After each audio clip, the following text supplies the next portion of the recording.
It's another beautiful day. We're out on the gravel bar.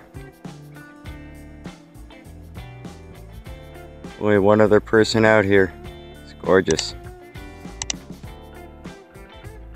So we're going to take a walk today and see what we can find.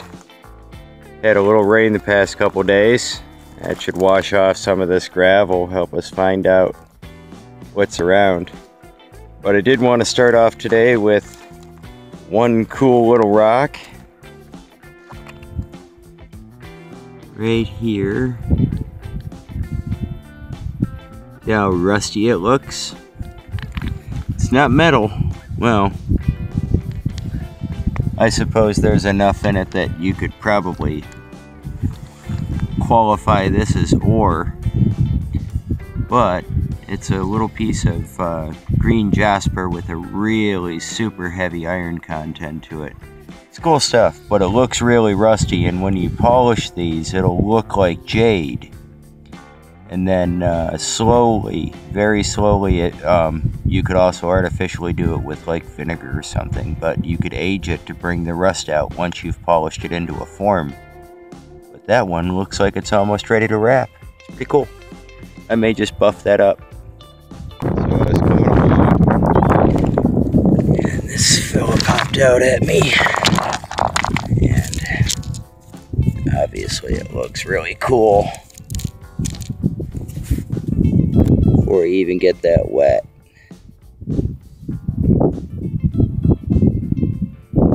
It's got all kinds of reds and greens going on with it. Looks kind of cool.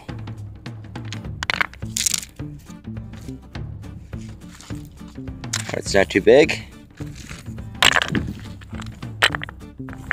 Let's take it on down to the water and have a look.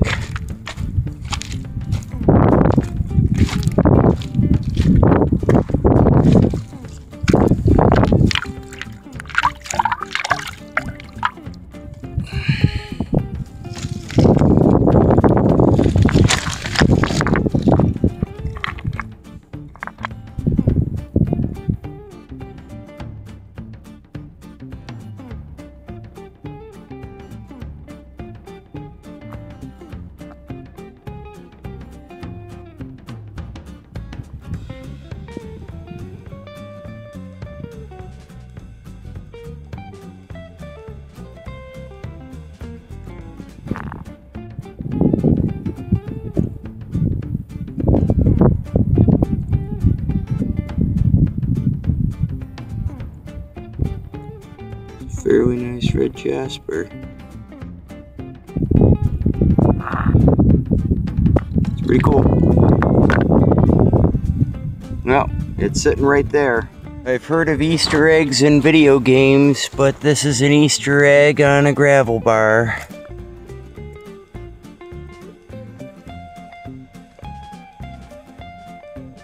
And there's something in it.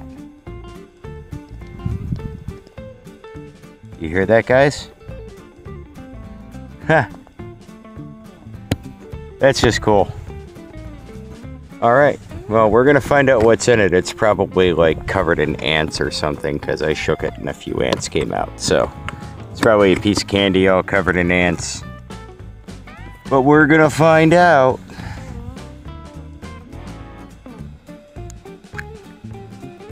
Yep. Starbursts. No, we're gonna clean that out though, because we can't leave it here. Ooh, tripod's falling over. Alright. No, I'm not worried about anybody's super cooties from touching it, so stop that.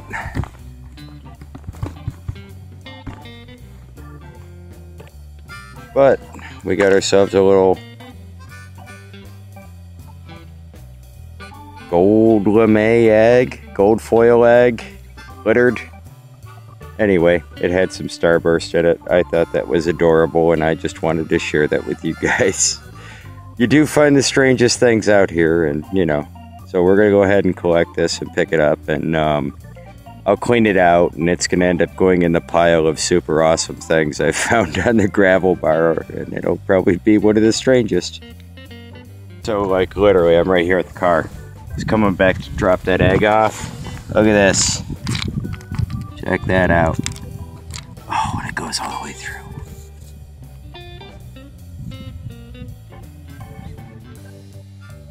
That is very nice.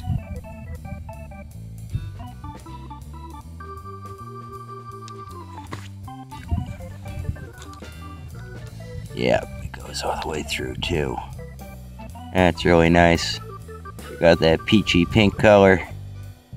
And it's on this like really super cool like pine green background. Just really makes it pop. You see something like that, I would make a cabochon out of, you know, just make it really super pretty. One side or the other, because it kind of breaks out there. The other side looks like a little bit of a naughty bit. But anyway, it's a really super cool stone. There's some sugar agates. Petrified clam right there. It's right here.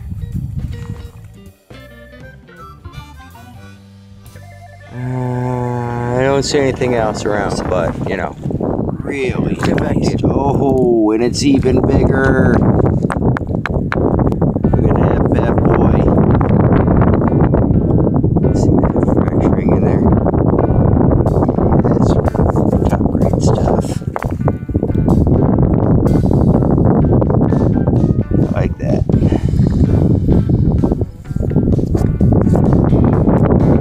It's a nice little brecciation and some oranges and yellows, whites. There's even some darker red going on in here. That's really cool. That one's a keeper. Right next to it was this really super cool piece of petrified wood, so that's coming back for the pile. And I'm gonna do a giveaway of a petrified wood, and it's gonna be like a legit box of wood. I mean, like a box of wood. So just I guess watch out for the video for that, and I'll talk about that and show you what I'm gonna be sending out. It's just gonna be like a, you know, medium box, polished rocks, and it should be fun. Yeah, right over here. Look at that. A little piece of petrified wood buried in the ground right there, but my pockets are full because I have one more to pick up, and that's this one, because it's going to be an egg farm project. Darn it! Look at that. I gotta stop. I gotta stop.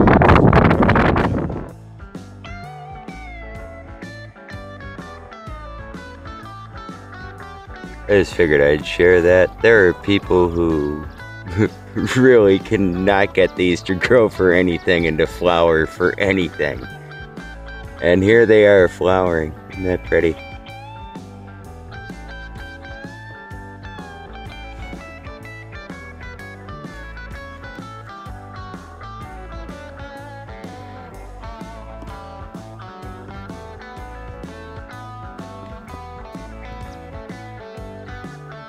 Sorry about the tripod work there. I'm working on a new tripod.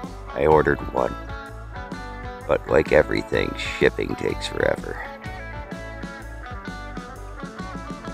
That is a really beautiful color. It's kind of nice. We're going to be going up a little later, probably this month. And we're going to take you up and show you the madrones and the rhododendrons that are all flowering here, and that we're going to try to bring you in 4K. I ordered some new video cards for that, so hopefully we'll be able to do that. I have this really super pretty section of road that, wow, I just, yeah, I can't even, I get goosebumps thinking about it. But we're going to try to bring that to you a little later this month. And it's going to be quite spectacular because it's a, over that way. There you go. That's not giving the location away at all. So it's over that way somewhere. Like between those two, that crook and that hill, about 30 miles over. That's, yeah. Yeah, oh no, I just gave it away. But anyway, that's where we're gonna go. I'm gonna show you some flowering madrones. Bleeding heart growing wild. Oh yeah, bleeding heart growing wild, and it is spectacular. So we're gonna bring that to you. There's a lot going on, kinda, with what we're doing. Changing some filming schedules, adding some things. It's getting exciting. We've had some work to do with our other jobs, and I have another job, and I know it sucks, but I gotta work because I gotta pay the bills. But we're doing that. We're looking at some other fun stuff to do. But things are looking up. It's been a beautiful season here. I mean, yeah, I know that things are crazy in the world, but crazy's okay sometimes. There's a nice little piece of petrified wood.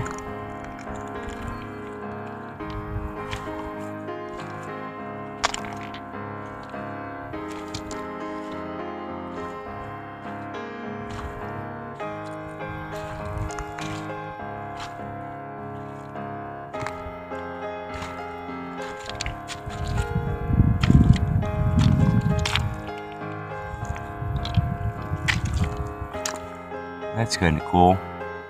Interesting design. A little more red jasper over here.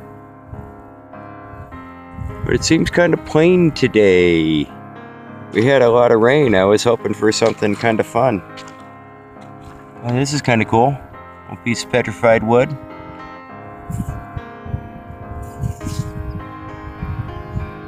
It's pretty neat.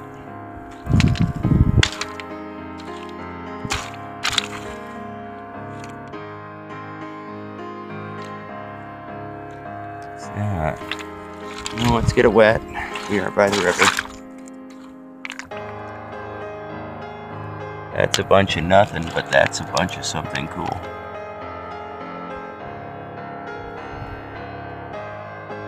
Look at that.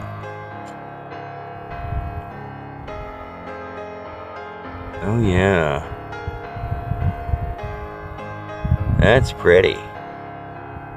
We're gonna keep that. That's definitely a chalcedony. You can see the little conchoidal fractures on the top when it was dry. That's something pretty. I've been looking around. Seems like we're kinda coming up short today. But it's a beautiful day. It was nice to show you what gravel bars are made of. Walk along the shore. It's a little sugar agate right here. Nope, actually, call this lobster quartz. Yeah, that's lobster quartz. Strangely, they call it lobster quartz. Well, locally they call it that because there's a creek upriver called Lobster Creek. And the creek is loaded with it, but it's got a lot of iron sediment in it. It's a little piece of bloodstone, kind of deteriorating, but cool. Look at that. Little green pudding stone going on. That one's kind of cool. We'll keep that, and that'll go in the giveaway box. This is one of those, in case you were ever wondering, segments. We're going to kind of talk about what holds a gravel bar together, if that makes any sense. We see this great expanse of gravel bar, and you know, it stacks up, and yeah, water flow and gravity have some role in it. But what is it that makes them stay put and build up or wash away?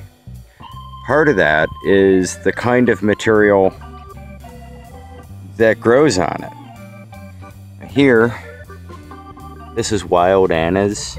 It has like a tap root, works really well. And we have some willow here. This is river willow. You know, I'll show you a bigger piece of that so that you understand why that does what it does. But all through this, the water will flow, and when it does, it might roll a rock onto it, okay, or a couple more, and a few more, and it'll trap some soil in there. Now, before you know it, this little guy here that's been trapped down, that's gonna root. It'll create a tap root and root down to allow itself some more water, and that will spread this plant out. It'll help it to spread out and move a little further along in the gravel bar. And this area is sort of like a transition area for gravel bars. So you see there's a line where the plants stop. That's partly because it's traveled, and it's partly because water will flow over that and pass over when the water comes up high. There are a few little plants, you know, there's a little seedling plants, you know, little floaty seeds. They'll get trapped in the gravel bar as the water level comes up. But it's these plants, these establishing plants, that you can see all over a gravel bar that hold it together. You get things like moss. Right there, there's some moss, there's some moss, and this is actually buried in some flow. And what the moss does is it traps material. The small little rocks, they all trap stone, and it's just enough soil for these guys to take root. Once they start taking root, we get into this zone of a gravel bar. You can see this stuff is a little bit bigger, a little better established. There's some grasses coming up. Really pretty spring grasses, by the way. And more of this amazing stuff. Oh my God. The smell here is incredible. And it also gets a little firmer. It's a little bit more like topsoil. More like soil in your backyard, or, you know, just in the woods, just outside your yard.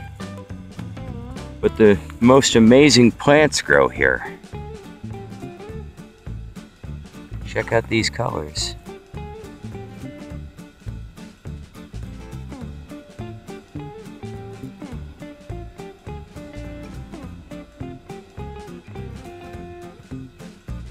There's plenty of pollinators around. There's bees everywhere out here.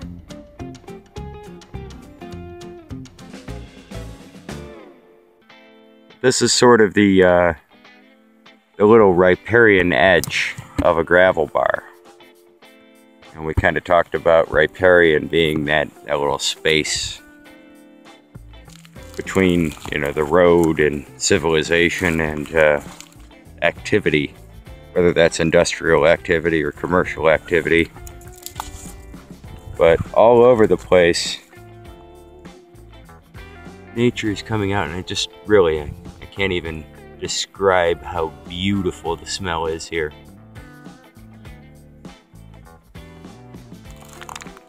You can smell sage because there's sage here.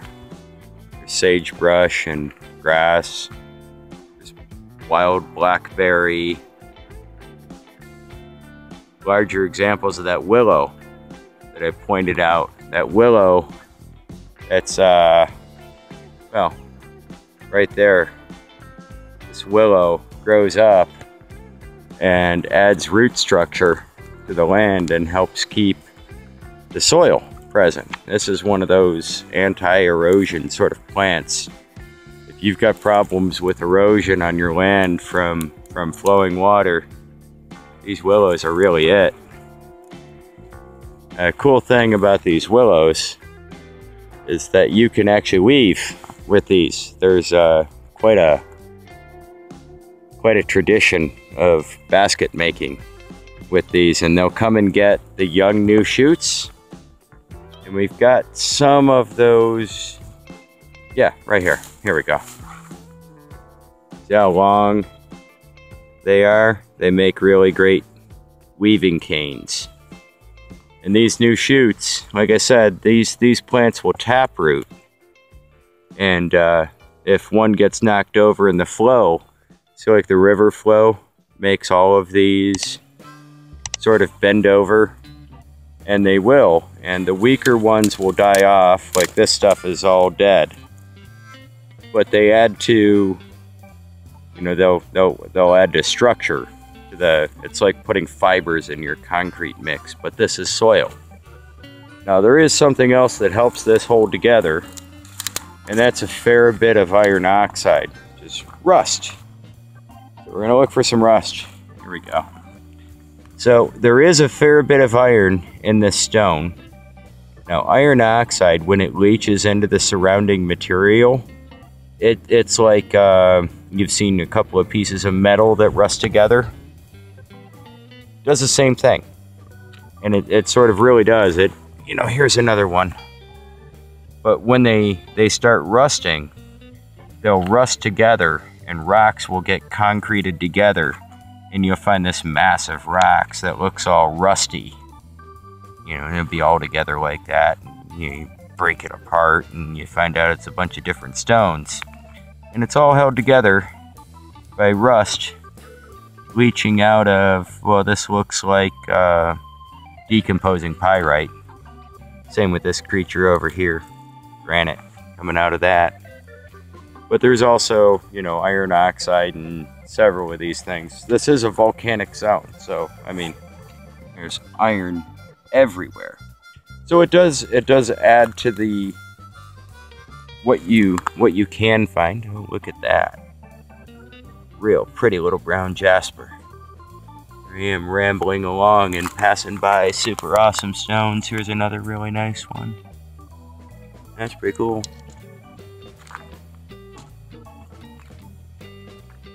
But I figured I'd share that with you, just kind of give you a little background. Some people live in cities. They don't go out into nature, and if they do, they view it from a distance. And that's cool. That's fine. It's entirely fine if you don't do that. It just means that I have all this extra space to play because, well, you're not here. And it's too bad that you aren't, because it is a gorgeous day. I mean, beautiful. But we're still looking around, hoping we'll find something interesting.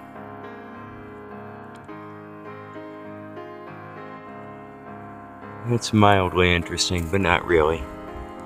Well, we'll get back to you.